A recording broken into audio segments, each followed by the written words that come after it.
I'm Billy S, welcome back to the channel. Today, I'm forcing you to confront the fact that you're watching a British person while looking at footage of a game clearly set in modern-day London. That's right, you guys voted on my community tab for my next boss and area rankings to be about Bloodborne. You may not know this, but Bloodborne is my personal favorite Souls game, from the aesthetic, the level design, the enemies, the bosses, the flow of combat. Everything just comes together to create something so special.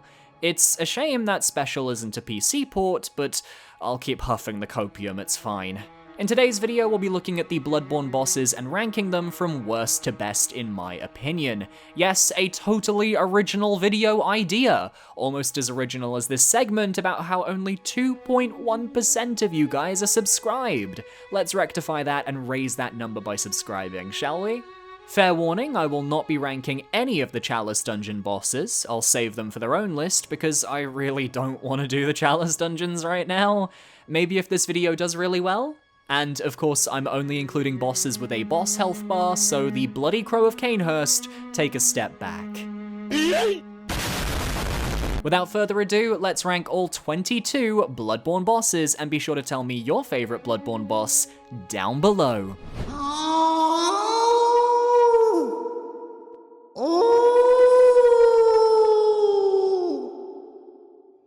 You know what that sound means. It's time to talk about our facial chastity cage wearing psychopath, Micolash, host of the Nightmare. The driving force behind the endgame events transpiring in Yharnam, he and his colleagues performed the Mensis ritual to beckon a Great One, resulting in the stillbirth of their brains. Only this dope isn't even aware that his physical body is dead. He believes he's in a dream acquiring knowledge from beyond the stars, and now he's in our way.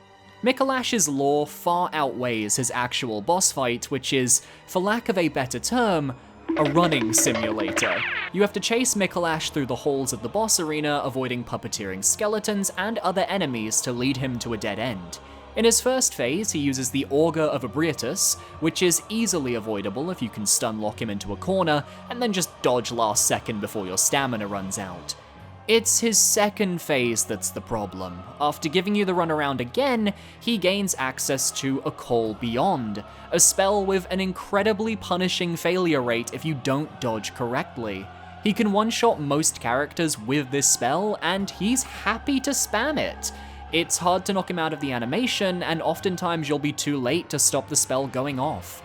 It's just such a forced sense of difficulty, exacerbated by how long it takes to get to this point in the fight. Nope. Each Micolash run can take minutes, so if you're getting one-shot by his BS, that time adds up.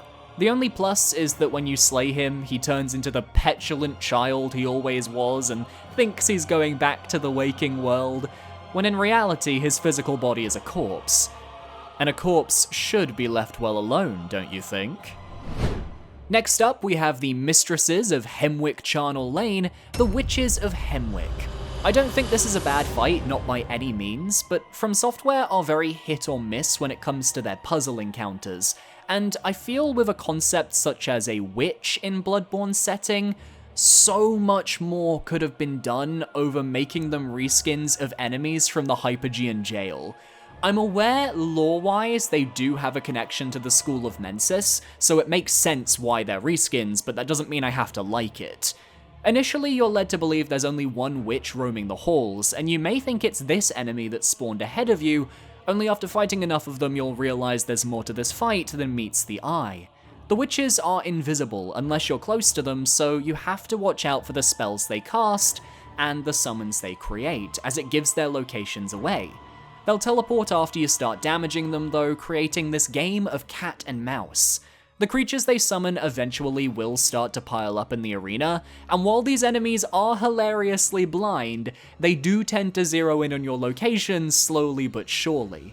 The real challenge though comes after you fell your first witch, at which point the second will go into uber angry mode and begin casting enchantments to trap you in place so she can gouge out those eyes. These can be overwhelming spells to avoid, especially in a room filled with enemies, and I'm not ashamed to say, I did die to the witches once this playthrough. But I did also enter the fight extremely low on blood vials, so who's to say where the fault truly lies? You also have to be mindful of time, as the slain witch can be revived at low health if left alone for too long, but manage your spacing and do enough damage and you'll get a rune workshop tool for your troubles. And if you're really struggling, you can just be like me, spend all your insight, and then the witches can't summon a thing. Ooh, mwah. Tastes like victory. There's always one boss in every Souls game that I just have zero connection to. It just makes me feel nothing. And for Bloodborne, that honor goes to the One Reborn. Part of this is because the boss fight is fairly forgettable, the other part is that nobody seems to concretely understand its lore. But for me, the disappointment comes from the build-up. We're descending through Yahar'gul, learning the true horrors of the church, and our insight has revealed to us the true nature of Yharnam. We walk through streets with petrified corpses meshed into the stonework, people desperately trying to escape. The Bell Maidens begin to summon something from the moon, a dark cosmos in the sky, and then this plops down. It's an amalgamation of corpses. It's not clear in the lore whether these are reincarnations of the people sacrificed by the School of Mensis, or if this creature is something else entirely, but it's grotesque. The fight, however, is way less interesting. You have 6 Bell Maidens on an upper level that you need to kill first, which is a rehash of the gimmick of the Tower Knight in Demon Souls, before you have to beat this corpse party to a pulp. It has the usual long swings and slams of every large boss in Bloodborne. It can summon corpses to rain upon you, which is actually pretty cool, but if you do decent damage and hug its booty, you can melt this guy's health incredibly quickly. Bloodborne's endgame, in my opinion, really suffers from poor boss scaling and uninteresting boss designs when compared to the early game and optional late game content not involved in the story. And the One Reborn for me is like the epitome of this. We're finally hitting the Eldritch portion of the game, but then we're fighting a corpse beast that can barely put up a fight. A sad case of amazing build-up to a less than stellar fight that's over incredibly quickly if you're remotely good at the game. To add to the last segment, I feel a lot of the endgame bosses in Bloodborne's main story fall short, and I would say the starting point for this change is Rom the Vacuous Spider, who can be found in the Moonlight Lake just past Bergenworth, holding back the Blood Moon from prying eyes. Once a human ascended to kin, Rom is now an empty vacuous shell, and it's our job to slay her. This fight can go one of two ways. If you have good damage, you can bum rush Rom and wail away, getting in as many hits as possible while avoiding her children. Or you can take out her spiders one at a time, though once she teleports away, that becomes increasingly difficult. This is because Rom gains a series of offensive spells, such as meteors, AoEs, and straight up fat rolling, which makes clearing out the little spiders a little more risky. For me, as a strength build with a massive hammer, I ducked and weaved through Rom's defenses and just hit her where it hurt, with the aim of finishing the fight quickly and securely. But with how hard the little spiders hit, I know new players will struggle with Rom and feel overwhelmed. I know I did on my first playthrough. It's not fun when there are so many high damaging enemies waiting to pounce on you, while the boss herself can't decide whether she wants to roll over and die, or nuke you into oblivion with spells. And if you want to clear the spiders out, you have to hit them on their backs, because their faces are like shields. It's very Phalanx from Demon Souls energy, but not as good. On the plus side, the arena is absolutely stunning, and no other boss forced me to run around quite as much as Rom, so I don't have to skip leg day! But if you gave me a choice between fighting Rom and any boss higher on this list, Rom's going in the trash so fast. While the last entry was a gank boss with minions that are way too hard to deal with, the Celestial Emissary is a gank boss where you can just smack the minions around like it's no big deal. There is something incredibly satisfying about walking into a beautiful lumen flower garden and just getting to knock some blue goobers off their feet. Lore-wise, these creatures were created through the experimentation of the Choir, a branch of the healing church in the Upper Cathedral Ward, assumedly with the help from Ebrietas, whom we'll get to later in the video. As we see with the Yosefka questline in-game, these creatures known as kin were once human, and all kin are humans who have ascended in some fashion. As a boss fight, the Emissary is very straightforward and perhaps the easiest fight in the game, given you'll be getting here with incredibly high level gear. But easy isn't necessarily bad, as another much tougher boss is just a minute away, and these blue boys are simply the appetizer for the main course. They don't pretend to be harder than they actually are, which I can respect. The gimmick is that only one of these enemies is connected to the health bar, and after a certain amount of damage has been applied, that enemy turns into a supersized version of itself, becoming a bit stronger.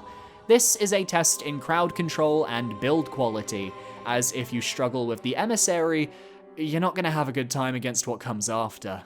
This is therapy for me when I think about social anxiety, lack of money, the patriarchy.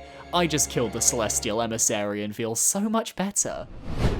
We just talked about the Celestial Emissary, so let's cover their older siblings, the Living Failures. Insert self-deprecating joke regarding the boss name here. Before the church was able to make contact with Ebrietas, they had a different way of attempting to become kin. They would conduct experiments in the research hall on patients, wanting them to hear the ocean inside and make out a great one. These experiments were conducted by Lady Maria of the Astral Clock Tower, and the successful experiments were allowed to tend to the Lumen Garden before her abode. But these experiments were not deemed successes by the church, and thus we have to fight through the failures to reach our goal of the DLC. These guys rank above the previous boss because they provide more of a challenge and have a very defined moveset and patterns to them. It's a classic case of each enemy being tied to the main boss health bar, so do a set amount of damage to any of the enemies and you'll eventually win the fight. But you have to be careful of their dangerous, hard-hitting swings and punches, as well as their ranged magic attacks. These are fairly easy to avoid, but if you're hit by one, you will be thrown off your rhythm. The challenge is in crowd controlling the failures to make sure you have enough space to back away when things get too messy. At certain points during the fight, the bosses can summon a meteor storm the house down boots mama, and initially this attack is quite threatening. But if you're observant, you'll notice the meteors always come from the same angle, meaning you can use the giant flower in the center of the arena to avoid the attack. This is a fun little fight, provides a simple challenge before you reach the true boss of the research hall. And the last of the bosses I'd consider like C tier in this game, so from this point on, it's bangers and mash all the way, baby! Before I get crucified for my next pick, let me once again state, every boss from this point on, para mí, is top tier. Bloodborne has some of the best boss designs and fights in the Soulsborne universe, and I truly adore them all. That being said, number 16 is the Cleric Beast. As potentially the first boss you may encounter, the Cleric Beast sets the tone for the rest of the game. From moment 0 when you hear its cry as you climb your first ladder, to when you enter its boss arena and it leaps over the wall towards you from Cathedral Ward, giving you a taste of some of the insanity going on in Yharnam and hinting at the malicious nature of the church given that beast was once a cleric? Amazing deductive skills there. The boss fight itself is fairly easy, which makes sense. It's the first boss in the game. Its swings can be overwhelming though, both for new players and for returning players who haven't played in a while, like me! And I found myself making a few silly mistakes, such as getting caught in its grab twice and failing a few dodges.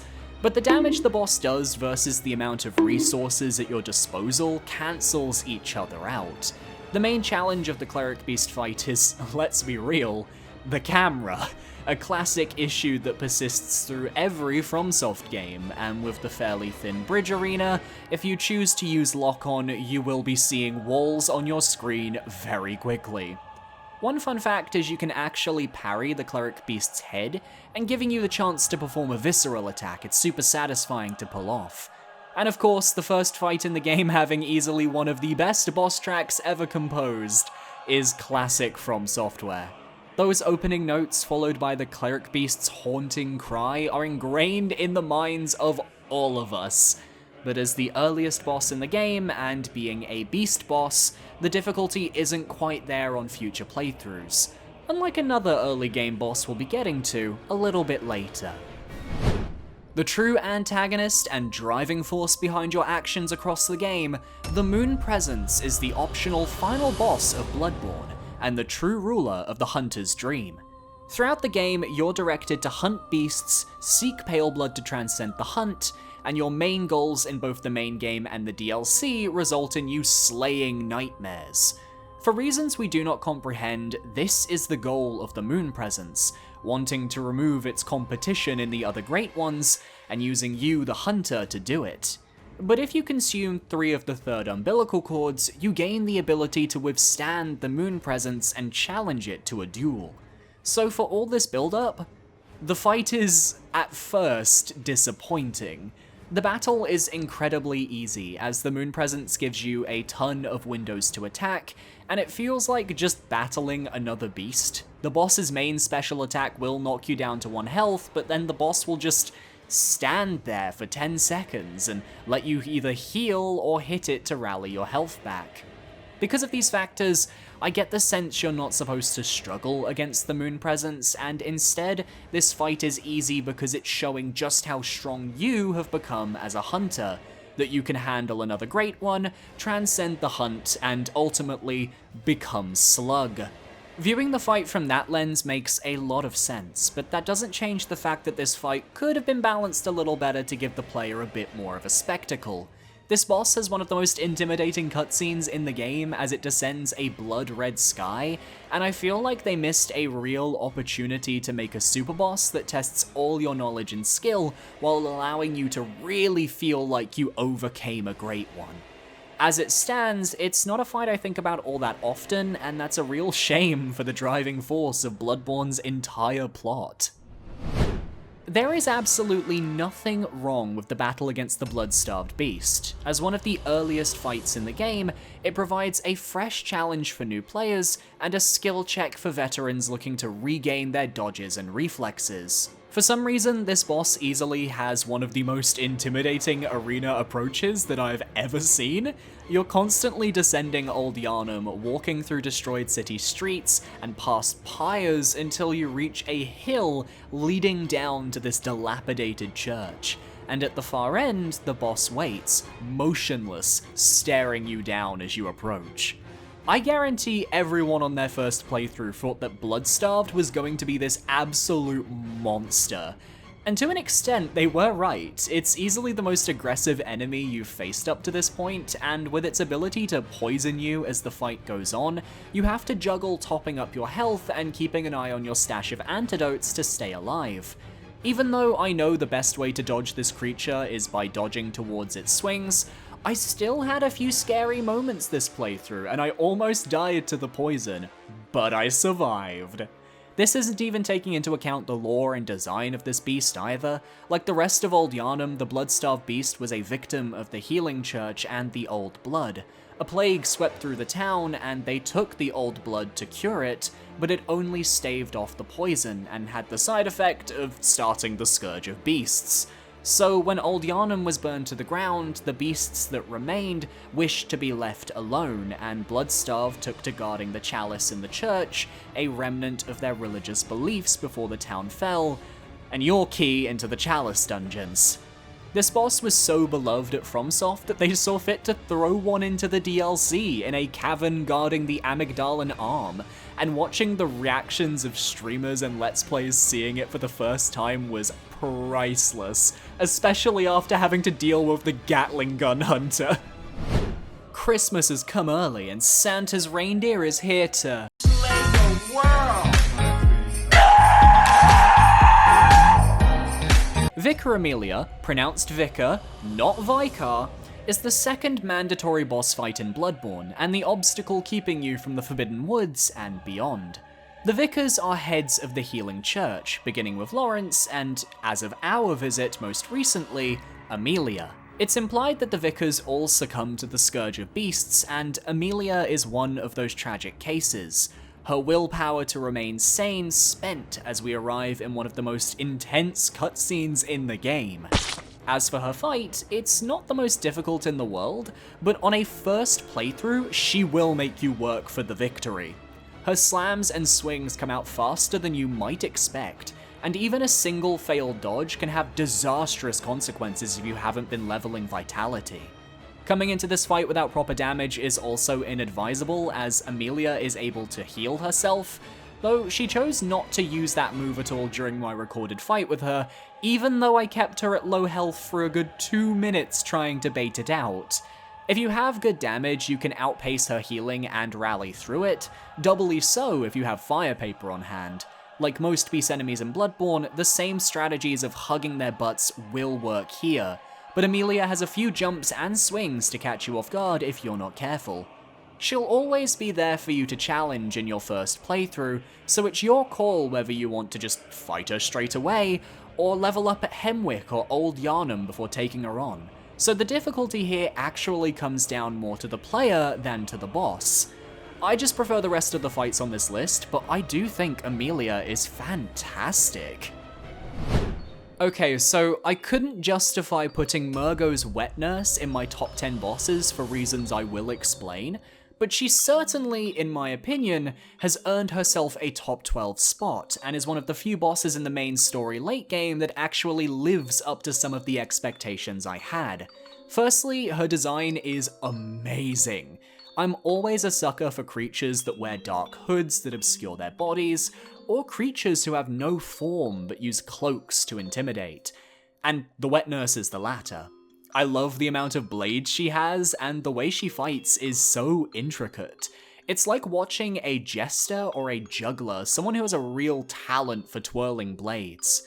Secondly, her theme, Lullaby for Murgo, is one of the simplest yet eeriest boss music tracks in the entire game. You're fighting her to the tune of a music box as she tries to defend the baby Murgo from your intrusion. Her ghostly elegance reminds me of the Dancer of the Boreal Valley from Dark Souls 3, and that's definitely a good thing. It's a shame then that this boss is relatively easy. The nurse's sword swings are easy to dodge into, and even if you get hit, the damage is usually minimal. As long as you don't get caught directly in front of her, you'll be fine for the most part, though sticking to her back is definitely the best option. I love her stretchy sword swipes and the way she glides across the arena to fight you.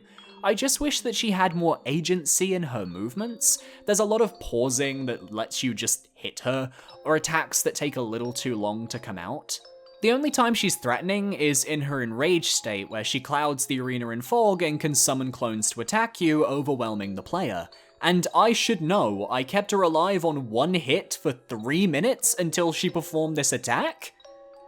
And then she killed me. I'll never live that one down. It's a shame that it's possible to stun her out of her enraged state though, because that does take away her strongest ability and makes her fight pretty weak, especially when you consider she's your final boss if you choose the Yharnam Sunrise ending, which really puts things into perspective.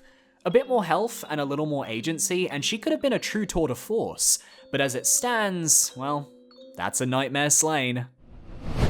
And just missing out on my top 10, we have Amygdala. Oh, Amygdala, the godhead of patches and one of many great ones inhabiting Yharnam, though you couldn't have known at first. These are, in my opinion, the most terrifying creatures in the entire game, simply because they have been there from moment one, and once your insight kicks in and the blood moon is beckoned, there's no going back. So, of course the game made sure you would have the opportunity to fight one of these creatures, and it just so happens to be at the end of one of Miyazaki's classic poison swamps in the Nightmare Frontier. Squaring down against this great one is intimidating and epic. It's a classic case of the boss having a main singular weak point, while the rest of its body takes minimal damage. If you couldn't guess, his weak point is his legs. It's the head. It's so clearly the head. What this means is that this boss can be relatively easy if you approach with high damage and know where to target, but that doesn't change the boss's interesting moveset. Eye lasers that you have to watch out for with explosive damage straight after, ground slams that summon the power of the cosmos, massive sweeps, jumps, the whole shebang. But I love that this boss gives you opportunities after big attacks to get a nice smack on the head. It feels like they were testing the waters for what Dark Eater Midir in Dark Souls 3 ultimately ended up being, and I can respect that. But the main reason this boss places so high is well, the sheer insanity of it ripping off its own arms and using them as weapons when it reaches 1/3 of its health. Holy! Anyone willing to maim themselves to kill my character gets props from me. I'm just so glad that this boss was never ever used again, like in a small confined space where your character has 50% less health, maybe something like the Defiled Chalice dungeon. Huh, glad it's not a boss there, am I right, gamers? Yep. Starting off my top 10, we have Dark Beast Paarl. Hidden at the back of the Hypogean jail, this guy is divisive among the Bloodborne community because nobody seems to know the perfect time to fight him for a fair challenge. If you try to kill him upon your first visit to the jail, you'll probably get your ass handed to you. But if you return after unlocking the rest of Yahar'gul, he becomes an absolute cakewalk. So I decided to go with the former option this playthrough just to see how hard Paarl can be on his first visit. And he is aggressive. His slices and swipes come out extremely fast, practically encouraging the player to make use of the rally system to get your health back and stay alive. I found myself struggling because despite having a very strong weapon in the Kirkhammer, Paarl never stayed still long enough for me to get those hits in. It was quite refreshing having a tough fight against this unique opponent, one of the few bosses to utilize the bolt element, and being one of the toughest beasts in the early game. It's a shame he staggers so much if you fight him later on, making his fight a complete joke because the potential is there. For me, this boss is mainly elevated to my personal top 10 because of just how different it feels compared to every other beast fight in the game. Perhaps it's Paarl's Dark Beast design, or the way in which you find his arena tucked away at the back of this prison. I can sense a lot of bias in my opinion here, and that's okay because it's my video, woo!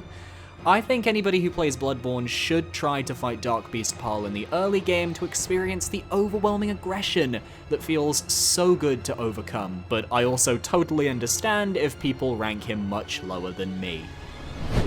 I'm just as shocked as all of you that Abriatus, Daughter of the Cosmos, is only at number 9. One of the standout fights in the base game, complete with an amazing build-up and reveal of the Altar of Despair. This place sat below the Healing Church the entire time. Abriatus awaits, passive at the far end, attempting to commune with the Great Ones it lost touch with. And most likely for players, this is the first true major Eldritch battle they'll face in-game. I almost wish Abriatus was in place of Rom or the One Reborn, because for such a great fight, it's a shame it's relegated to an optional area hidden behind a breakable window at the end of another optional area. Abriatus is a tour de force, utilizing various tentacle slams, charge attacks, a frenzy build-up spit attack, and so much more. She normally has this intense magic airstrike spell that has killed me quite a few times in past playthroughs, but for this recording I must have stunned her out of it because she never got the chance to use her magic on me. But for first time players or people coming back after a long time, you probably won't get that lucky and will have to deal with her insane magic damage that can easily two-shot your character if you stop moving at the wrong time. Her design is grotesque and gorgeous, a creature of true unknowable proportions that feels so wrong in this world, and yet so right at the same time. Left behind by the Great Ones and forced to work with the Healing Church due to aligned goals, she's to blame for all of the choir's work into the creation of kin. And yet, in a sense, Abriatus is a tragic figure left behind by her kind and unable to reconnect no matter how hard she tries. Abandoned, just like those orphans experimented upon by the choir. She doesn't make it higher on this list purely based on personal preference, because, look, all of these fights are fantastic. Do I need to keep saying that? If this was a rank the boss music themes in the Souls series video, Lawrence has a clear case for the top spot. If you've never looked into his boss theme and seen what the Latin lyrics are translated into, I suggest diving down that rabbit hole because I have never seen a better use of musical irony in my life. Lawrence the First Vicar was, well, the first vicar, and the creator of the Healing Church, splitting off from Byrgenwerth and using the Old Blood which led to the Scourge of Beasts. And as we know, those of the church were destined to become the most monstrous beasts of all. So it was that Lawrence was cast into the Hunter's nightmare upon his death, failing everyone around him. And he can be to blame for everything happening within the game, as not only is he the reason for the beasts, it's implied he helped beckon the moon presence and create the Hunter's dream, leaving Gehrman in charge, promising to return for him only for that to be unfulfilled. And so when you fight him, you're thinking, oh, another cleric beast, what a reskin. And it's just not that. Lawrence is incredibly aggressive, but what makes him dangerous is the fire aspect of all of his attacks. His slams create these fire waves, he has dangerous AoEs that can sneak up on you with damage, and it's hard to create openings to hit him. No. I understand this is an unpopular opinion, but I actually find Lawrence far easier in his second phase, as you do enough damage to shatter his legs, forcing him to crawl after you. Yes, he has that one slamming combo that just goes on for however long Lawrence feels in that particular moment, but beyond that, his attacks leave him wide open to hits. The lava spewing attack, for example, just get behind his head and boom, free hits.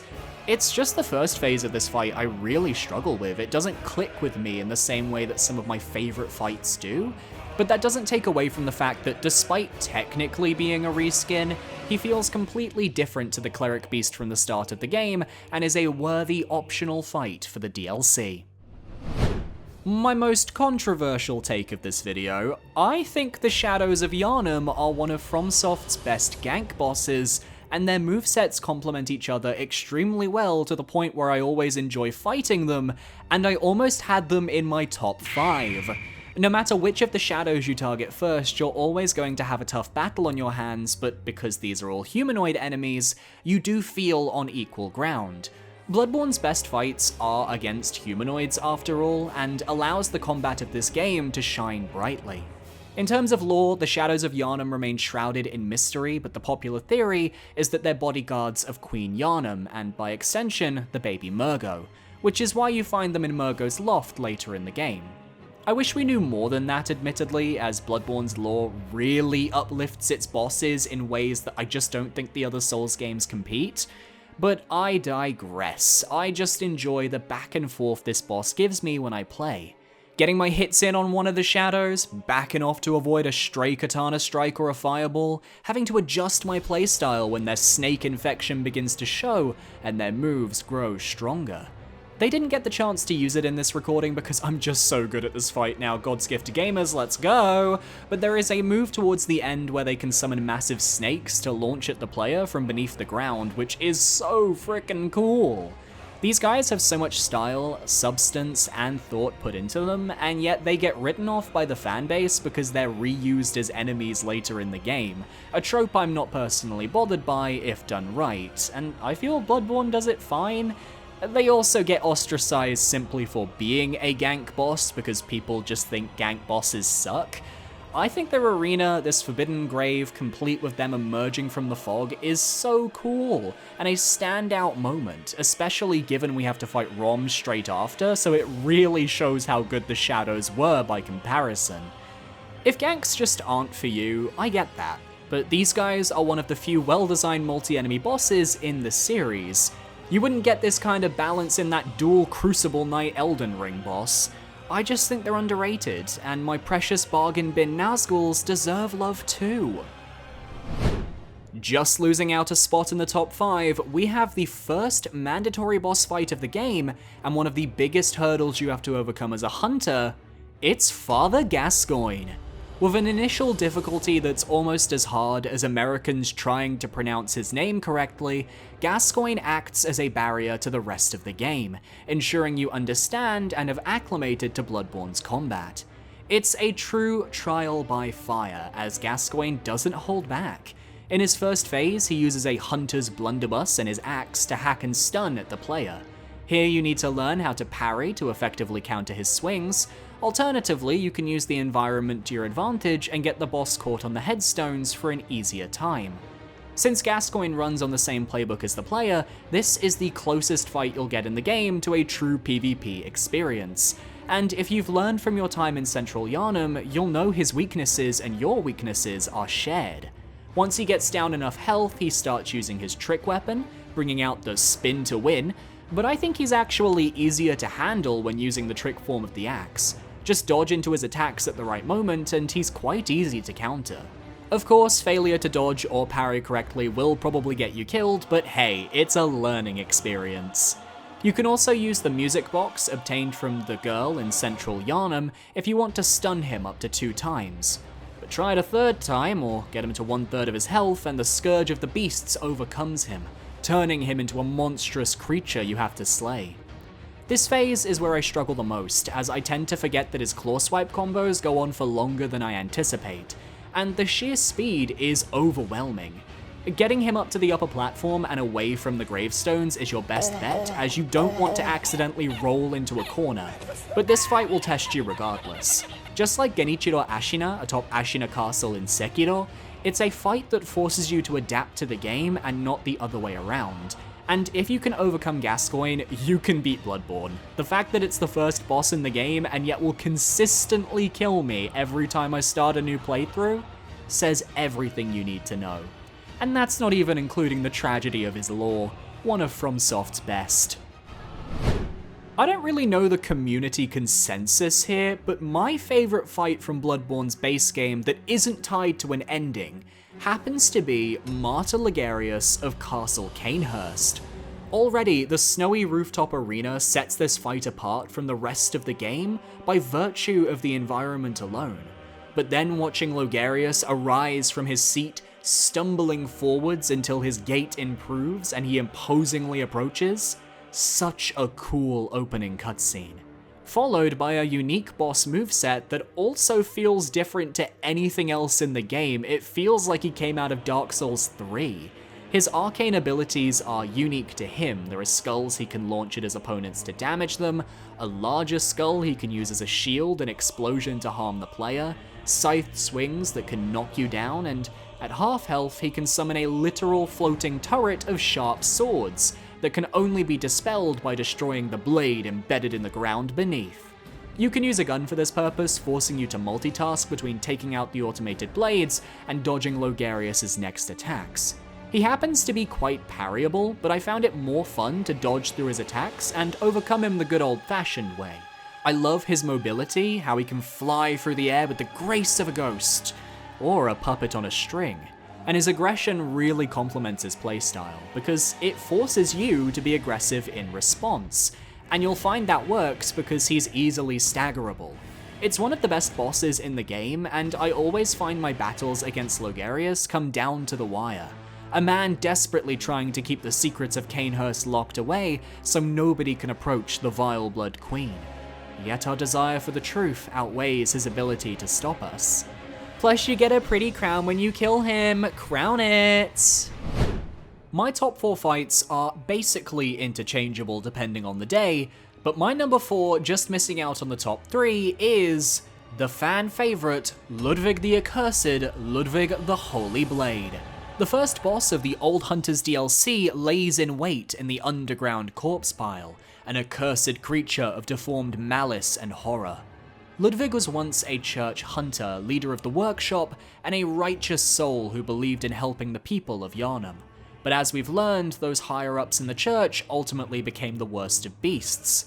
Prior to the DLC, Ludwig was one of the most hyped characters in the lore of Bloodborne, so getting a boss fight against him, and one that is so lore significant, just felt like a pat on the back. His first phase is bestial, guttural, intense. He has swings and slams, brutal charges, jump attacks, he can spit arcane goo. It's like fighting an extremely aggressive Vort of the Boreal Valley. And I died so many times to this boss on my first DLC playthrough with my poor fretted cane. Over 50 deaths at least back then, but it did force me to learn the game, learn the fight, and get him down to that half health.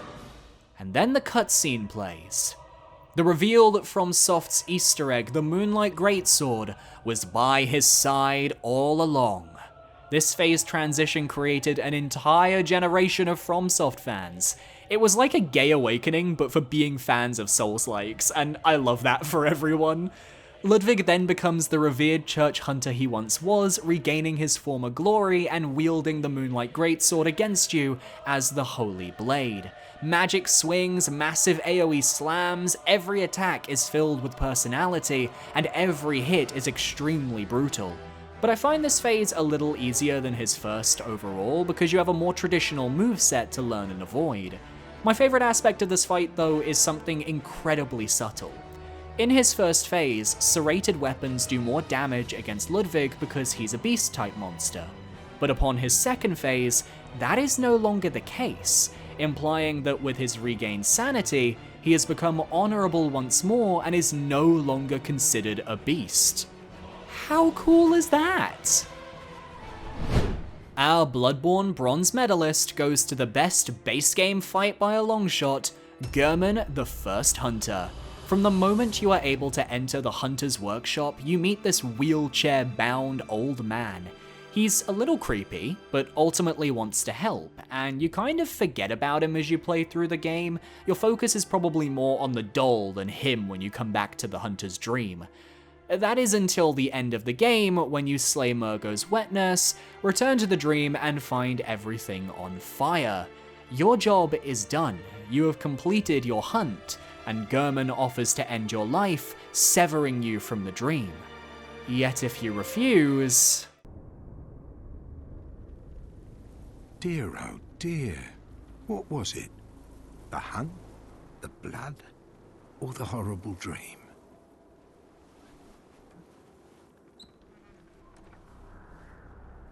Oh, it doesn't matter.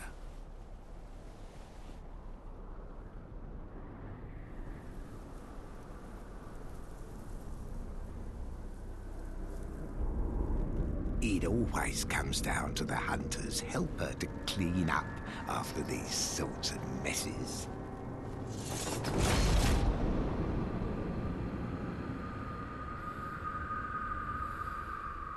Tonight, Gehrman joins the hunt. This is your true final boss. Facing down against one of the most skilled hunters in the game and in the lore, Gehrman is aggressive, has a wide variety of moves, and wields a weapon you've never seen before, the Burial Blade, which acts both as a blade and a scythe, and can be used to absolutely devastate your poor hunter. His fight reminds me a lot of Sister Fried in terms of moveset, but with the health to really back it up. Nothing scares me more than the scythe pull towards him, or when he buffs himself and starts rushing towards you with that blue aura emanating around him. He can parry you, and that is terrifying. Of course, this is set to one of the most beautiful pieces of music composed in a From Software game, capturing the melancholic tragedy of Gehrman's fate. A man shackled and chained to the dream, wanting nothing more than for it to end, yet unwilling to let anybody else share his torment. For defeating him without consuming umbilical cords makes your hunter the new Gehrman, the hunter's assistant for future dreamers. This fight really reminds me of the boss in Metal Gear Solid 3, partly because of the breathtaking Flowerfield Arena, and because Gehrman was the first hunter, technically your senior in the profession, so taking him down gives a similar feeling. He's parryable, but I was not good at the timing, so I didn't have to worry about making the fight too easy. But that's honestly how I like it, a true duel between two powerful hunters battling for control of the dream. The night was long, but now you can rest, Gehrman. Our silver spot goes to Lady Maria of the Astral Clock Tower.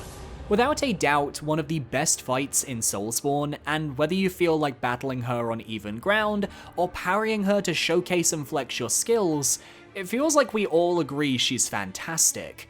From the moment you enter the clock tower, this open room with a corpse in a chair at the far end, to the way she grips you, pulls you in close, and you realize, that's the doll from the Hunter's Dream.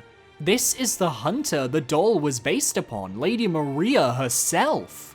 It gives the player a true personal connection to this fight that really heightens the impact of dueling against her. but a corpse should be left well alone. Words that haunt both us and her. For her lore is tragic. Alongside the other scholars of Byrgenwerth, they ransacked the fishing hamlet and defiled the corpse of Kos, removing the umbilical cord of the orphan in a blasphemous act, and killing all of the villagers. This leads to the curse placed upon the hunters, creating the hunter's nightmare. Lady Maria tended to those in the research hall, perhaps out of guilt of her actions, to ease their suffering, but is implied to have ultimately committed suicide, resulting in her being drawn into the hunter's nightmare, where she eternally stands guard against those wanting to discover the fishing hamlet. Anyway, her fight is amazing. She has 3 distinct phases, starting off with basic sword attacks that allow you to learn her moveset. Her attacks are parryable, but come out incredibly fast, so learning how she functions is vital. For when you do enough damage, she stabs herself in the throat and begins to use the blood arts of Cainhurst that she so violently despised in life. In this phase, her attacks grow in reach, and you have to time not only your dodges, but your dodge directions to ensure her attacks don't clip you due to their arcs. This is then further emphasized in her final phase, where she initiates a large AoE that emboldens her blood with flame, creating this intricate dance with the player as you dodge and parry through her defenses to ultimately defeat her. Easily staggerable, but able to dodge away if caught in a combo for too long, you can't let your guard down against Maria. Her damage output is insane, so even if you get her down to low health, one false move will force you to repeat the fight. That's perhaps the only issue of Lady Maria though. She's fragile, and if you have a good build, you can find this fight over just a little bit too quickly. Maria has gone on to inspire countless battles in future Souls games, most notably the second phase of the Abyss Watchers in Dark Souls 3, and she deservingly earns the title of one of the most revered fights in all of Soulsborne. But she's not my number 1.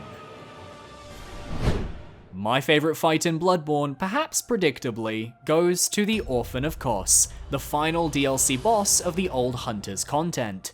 Upon release, considered one of the hardest fights ever made in the Souls series, it has since had its difficulty lowered thanks to successive games training us to handle tougher, more bombastic, speedy foes.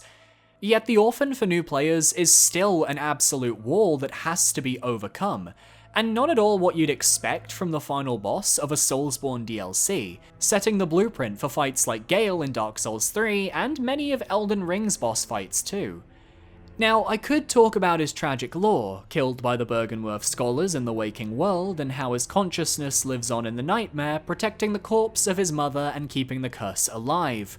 Or I could talk about his insanely awesome moveset, utilizing a placenta as a weapon that can stretch out like a flail or a yo-yo, able to reach extremely long distances and give you a run for your money. That's not even taking into account Phase 2, where he grows wings, can summon lightning bolts, and just generally bursts around the arena like a cat, attempting to not fall into a bath of water. It's so frenetic and tense, with the music in the background, the battle atop this ocean arena with the cursed moon hanging beyond. But the Orphan and I have a personal history, and one you might not expect. When I first played Bloodborne years ago on stream on my old channel, I never did the DLC.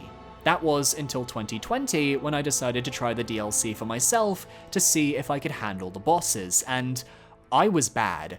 I struggled with Ludwig, I struggled with the Living Failures, I struggled with Maria, and I just stopped playing. It wasn't until 2022 last year, when I went on my journey to 100% each of the Soulsborne games, that I returned to Bloodborne and decided, you know what, I am gonna complete this DLC. The bosses I'd struggled with before were much easier this time around. And yet I was nervous. I'd never fought the Orphan before, and I figured I was probably going to die a lot. So I enter the arena, I begin the fight, I'm dodging, I'm ducking, I'm attacking, I'm healing, and I beat him first try. Words could not describe the immense feeling of shock and satisfaction, the way I messaged my boyfriend screaming that I had beaten one of the hardest bosses in Soulsborne on my first ever attempt. Ever. It was a feat that could never be replicated, and I hate that I didn't record it. So for this playthrough I did recently, I wanted to have it happen again.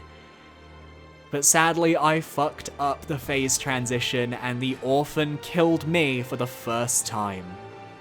Only for me to come back and beat him second try. Let's go! I have a 66% win rate against the orphan.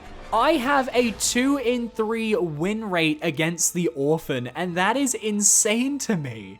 This extremely difficult boss that had me on the ropes down to no blood vials left on my first ever attempt, and who certainly gave me a run for my money this time around, I feel like I've overcome him. It's a very personal feeling and transcends both boss quality, movesets, and lore. I just feel amazing when I'm fighting the orphan. I rarely get that rush of adrenaline anymore in Souls games, but the orphan of course reminded me why I love these games so much, and why that feeling of satisfaction and victory is so addictive. I beat Orphan of Kos on my first ever attempt, and I am so fucking proud of that. And that is why he is my number 1 Bloodborne boss. Oh, you got it.